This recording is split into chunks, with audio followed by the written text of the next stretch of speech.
Haleellaan hidhattoota naftanyaa lafaa dhufaa fannoo ofiin jedhuun godinaalee Wallaggaarraa akka hin dhaabbanne godhaa kan jiru mootummaa ta'uu agarsiiftuuwwan hedduun jiraachuun ibsame.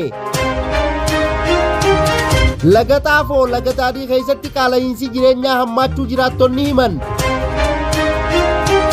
Lixa Wallaggaa Baabboo Gaambeel keessatti waraanni mootummaa naftanyaa Biltsiginnaa shamarree umriin ishee waggaa 15 gadi irratti akka gudeetti raawwachuun dhaga'ame.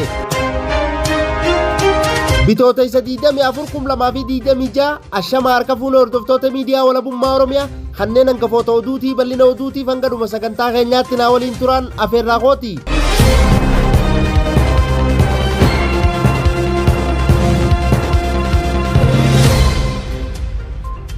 Shaggar Siitii magaalaa Laga Xaafoo laga Daadhii keessatti qaala'insi jireenyaa hammaachuu jiraattonni himan. Bal'ina oduutiif jaalduniyaan waan qindeeffatte qabdi. Shaggar Siitii bulchiinsa magaalaa Laga Xaafoo laga Daadhii kutaalee garaagaraa keessatti qaala'insi jireenyaa hammaatee jiraachuu jiraattonni miidiyaa walabummaa Oromiyaatti himan. Murni mootummaa naftanyaa Biltsiginnaa bu'aa warraaqsa uummata Oromoo butuun erga gara aangoo siyaasatti dhufee as uummanni Oromoo rakkoo fi gidiraa addaa keessummeessaati jira.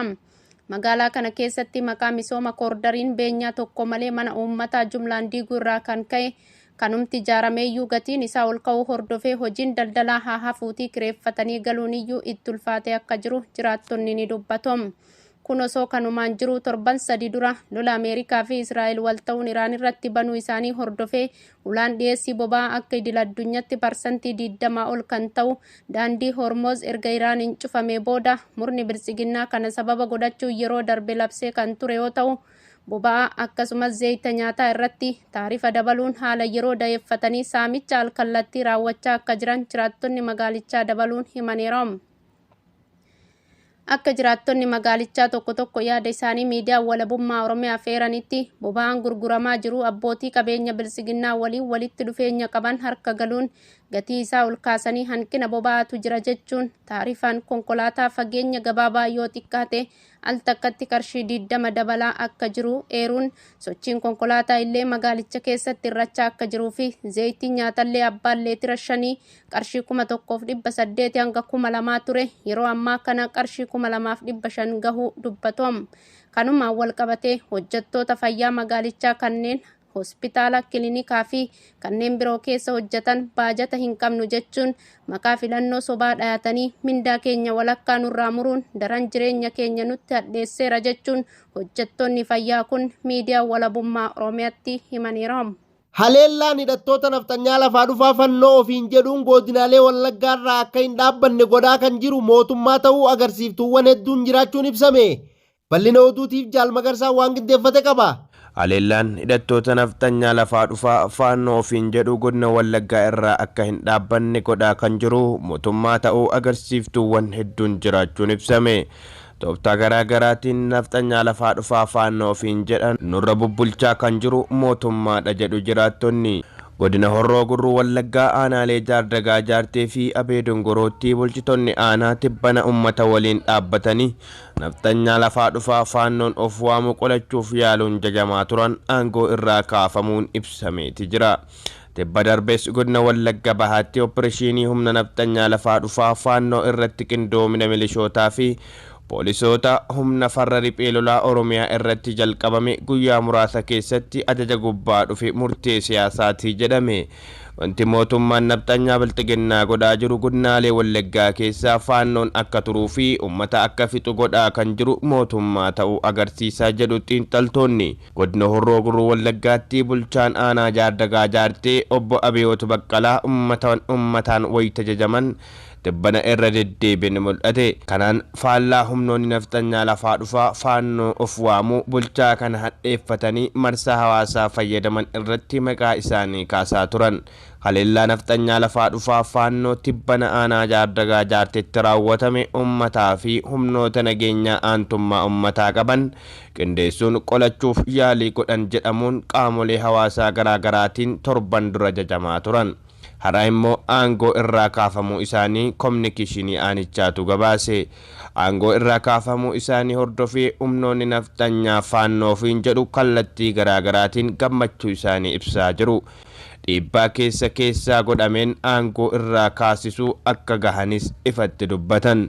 Bifuma wal fakkaatuun bulchaan aanaa Abee Dongoroo obbo Katamaa Waaqumaa aangoo irraa kaafamuun dhagahamee jira.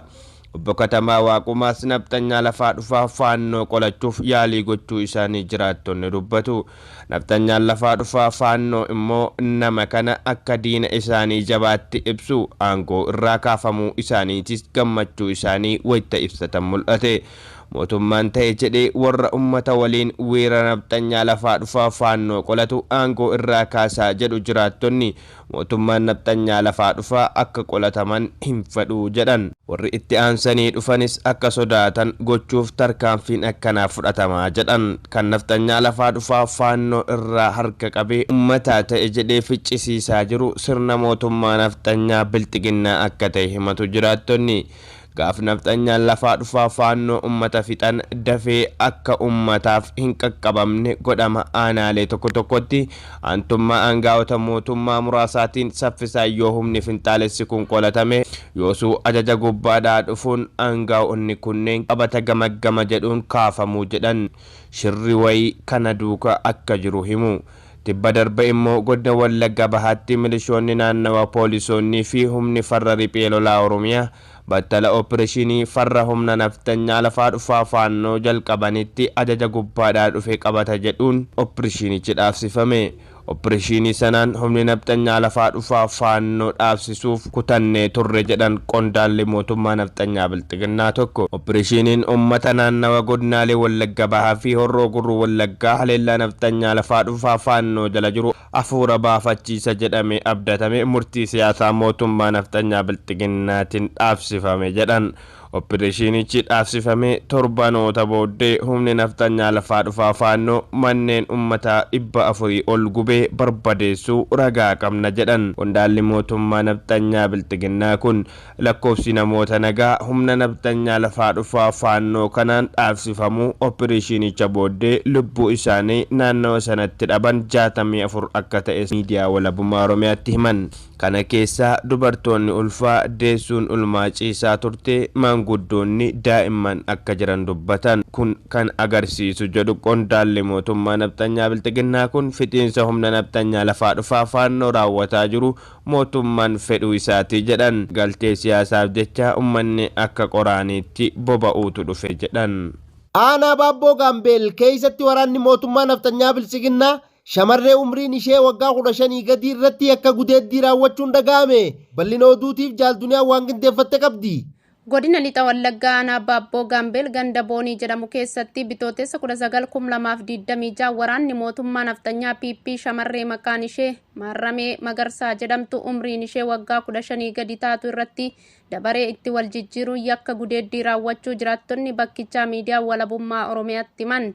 Akka jiraattonni bakkichaa miidiyaa walabummaa Oromiyaaf himanitti waraanni mootummaa naftanyaa PP kun hawaasa nagaa jaarsaa dargaggoo ga'eessa barataa fi qonnaan bulaa osoo hin jedhin leenjii milishummaatti erguuf bakkoota hojii idilee isaaniitti dirqamaan ukkaamsuuf akka bobba'an ibsuun hawaasni gandichaa hedduun akka jalaa baqatan dubbataniiru. Yeroo uummanni qe'ee irraa baqatan sanatti shamarreen kun osoo hin baqatin manatti kan haftee fi gareen ajjechaa naasuu namummaa tasumaa hin qabne kun dabaree itti wal jijjiiruun yakka gudeeddii nama umriin ishee waggaa 15 gadi taate irratti gara jabummaan akka raawwatanii fi hanga oduun kun qindaa'etti shamarreen kun haalli fayyummaa ishee sadarkaa yaaddessaa irraa akka jiru itti dabaluun miidiyaa walabummaa Oromiyaatti himaneera. Eegaa hordoftoota miidiyaa walabummaa Oromiyaa oduun ammaaf qabnu kanumaa oduu birootiin hanga walitti deebinuu nagaan nuuf tura. Horaa bulaa deebana.